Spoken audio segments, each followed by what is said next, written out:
അടയ്ക്കാത്തോണ്ട് KCBയിലെ മാമന്മാര് വന്ന് ഫീസ് ഊരി വെച്ചിട്ട് പോകും. മോളെങ്ങനെ പഠിക്കുന്നതൊക്കെ? അപ്പം രാത്രി വിളക്ക് കത്തിച്ച് വെക്കും. അച്ഛന് 2 പ്രാവശ്യം അറ്റാക്ക് വന്ന ഈ ഗുളിക വാങ്ങിക്കാൻ 1700 രൂപ വേണം. വിറയില്ല. ഇത് കഴിക്കാതിരുന്ന ഭയങ്കര വിറക്കും. ആഹാരം കഴിക്കാൻ പറ്റത്തില്ല, കാര്യം പറയാൻ പറ്റത്തില്ല. അങ്ങ് വിട്ടു വരും കാര്യം പറയും. എപ്പോഴൊന്നും ശരത്തില്ല. കരയാതണ്ണ, നമുക്ക് ഗുളിക നമുക്ക് മേടിക്കാം. അതെണ്ണ വിഷമിക്കേ വേണ്ട. ഞാൻ ഇറങ്ങിപ്പോകുന്നത്.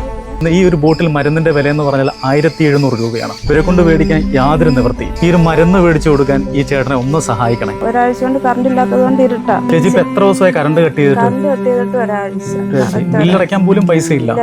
ഈ ജോലിക്ക് പോകാൻ പറ്റാത്തത്. ഞാനിപ്പോൾ ഉള്ളത് കൊട്ടാരക്കരയ്ക്കടുത്ത് വെളിയം പടിഞ്ഞാറ്റിങ്കര എന്ന് പറഞ്ഞ സ്ഥലമാണ്. ചേട്ടാ എല്ലാ ജോലിക്കും പോയി അധ്വാനിച്ച് കുടുംബം നോക്കിയിരുന്ന ഒരു മനുഷ്യനാണ്. പെട്ടെന്ന് 2 അറ്റാക്ക് വന്നു. അതിനുശേഷം തൈറോയിഡും കൂടെ ഇയാണെന്ന് സംഭവിച്ചു. ഞാൻ എപ്പോഴും ഇരുന്ന് വിറയിലാണ്. ഈ വിറയലിന് കാരണം എന്ന് പറഞ്ഞാൽ ഈ ഒരു മരുന്ന് കഴിക്കാൻ പറ്റാത്തതാണ്. മരുന്ന് മേടിക്കാൻ യാതൊരു നിവൃത്തിയില്ല.